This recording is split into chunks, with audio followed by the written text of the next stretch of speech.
Hello दोस्तों, आज मैं जिस टॉपिक पर बात करने जा रहा हूं वो गणित का यानी मैथमेटिक्स का एक बहुत ही बेहतरीन एवं रहस्यमय वर्ड जिसका नाम है पाई। यानी आज हम पाई के इतिहास के बारे में जानने की कोशिश करेंगे, क्योंकि साधारणतः जब आप कोई भी क्लास में रहते हैं, चाहे क्लास 8, 9, 10, 11, 12, तो आपके माइंड में, आपके दिमाग में हमेशा कुछ ना कुछ नया जिज्ञासा रहता है।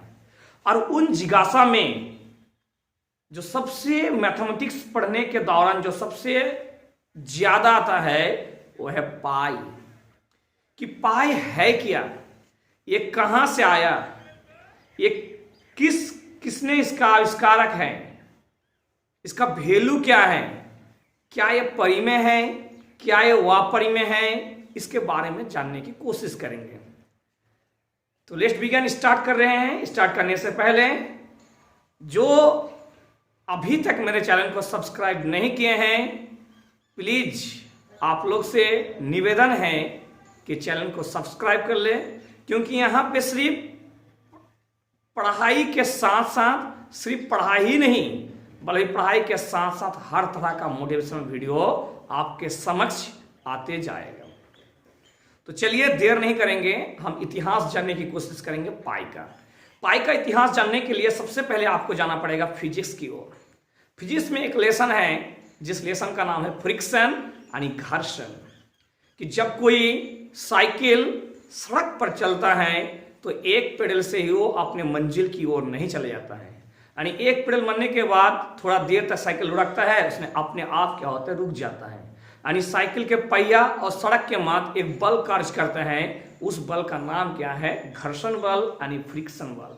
फ्रिक्शन बल हमारे दैनिक जीवन के लिए लाभदायक भी है, हानिकारक भी है। अगर घर्षण बल नहीं रहता तो दुनिया में हम लोग चल नहीं सकते हैं, लिख नहीं पाते, पेड़ पर चढ़ नहीं पाते, लेकिन घर्षण बल के कारण ही हमें अपना पैर का चप्पल या जूता बार बार चेंज करना पड़ता है। खैर, जब घर्षण का टाइप्स पढ़ेंगे, स्थिर घर्षण, सीमन घर्षण, गतिक घर्षण।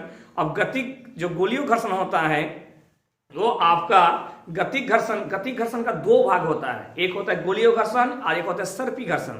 जब आप देखा, साइंटिस्ट ने देखा कि गोलीय घर्षण का मान सर्पी घर्षण से कम होता है।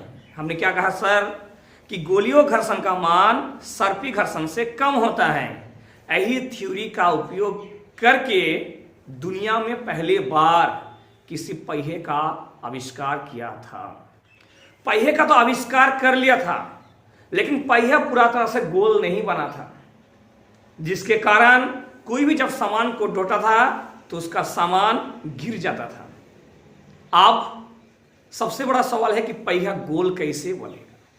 तो पहिया गोल करने के लिए, गोल बनने के लिए जब आप पहिया का बात करते हैं तो आता है एक सर्कल यानी एक वृत्त। और आप जानते हैं वृत्त का परिभाषा कि एक नियत बिंदु से समान दूरी पर चलने वाले बिंदु के बिंदु पथ को सर्कल कहते हैं, और उस नियत बिंदु को कहते हैं सेंटर यानी केंद्र, और उस समान दूरी को कहते हैं रेडियस यानी त्रिज्या, और उस समान बिंदु जो आकृति था उसको कहते हैं परिधि या सर्कमफ्रेंस। तो आइए हम लोग देखते हैं कि एक वृत्त संपूर्ण रूप से गोल होने के लिए उसका जो डायमीटर है यानी डी, उसका जो डायमीटर है डी, ये 7 होना चाहिए। जब इसका डायमीटर 7 होगा तो इसका परिधि क्या होना चाहिए आपका, परफेक्ट 22 यानी 22।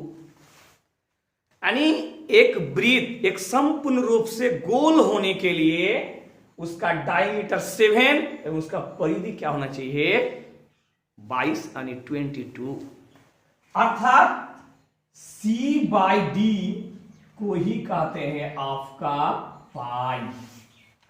यहां से पाई का वजूद हुआ, यानी यहां से पाई का स्टार्ट हुआ। C/D इक्वल टू पाई, यानी परिधि और डायमीटर व्यास का एक कांस्टेंट जो है, उस कांस्टेंट का नाम है पाई।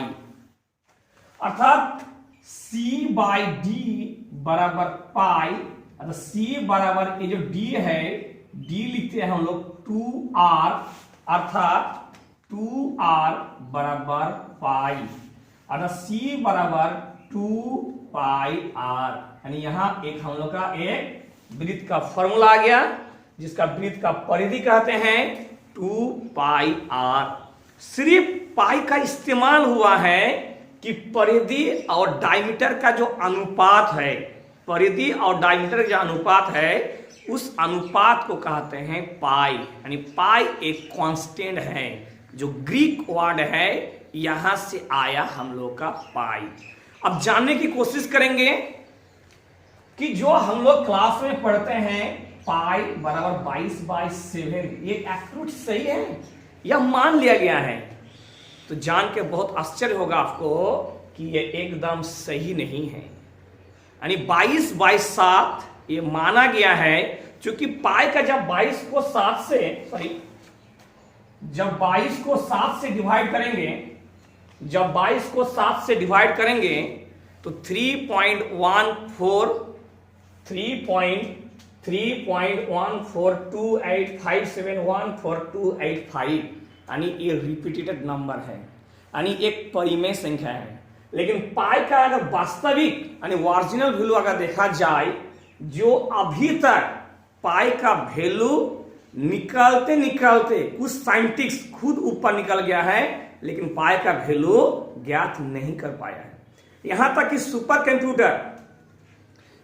सुपर कंप्यूटर भी हार मान लिया है। 5 ट्रिलियन के बाद वो पाई का वैल्यू नहीं निकल पाया है।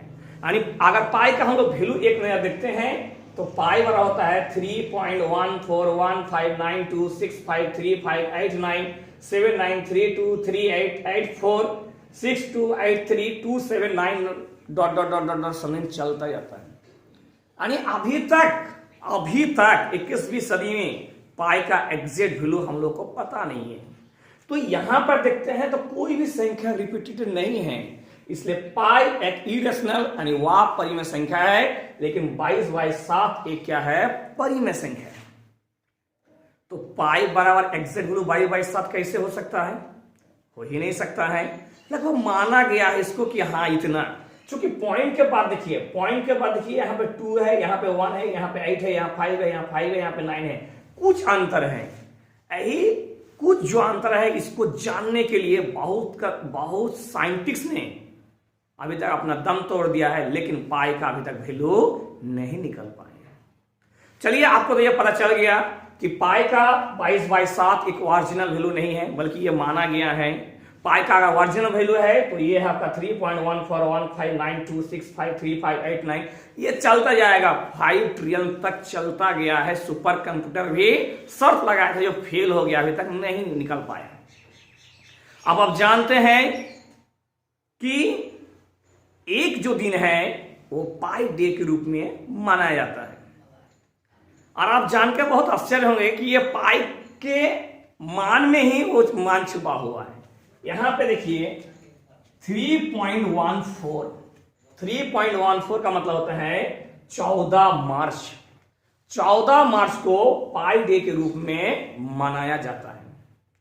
14 मार्च को पाई डे के रूप में मनाया जाता है। और एक समय है, वो समय है 1:59 में पाई सेलिब्रेट किया जाता है। तो पाई हम लोग के सामने एक रहस्य है, और सबसे बड़ा रहस्य है कि यही 14 मार्च को फिजिक्स का second father, the great intelligent genius, जिसको छोटे में स्कूल से निकल दिया, यही कहा के कि यह मन बुद्धि है, वो आगे जाके E बराबर mc² का खोज, यानी अल्बर्ट आइंस्टीन महान साइंटिस्ट का जन्म यही आपका 14 मार्च को हुआ था।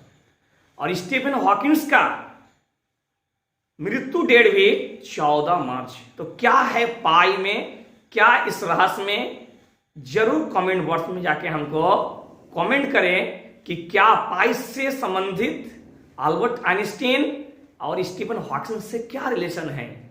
तो कमेंट बॉक्स में जाके बताइए हमको भी। तो इस तरह का वीडियो देखने के लिए मेरे चैनल में बने रहिए। बेहतर से बेहतर वीडियो आपके समक्ष आएगा। Thank you very much.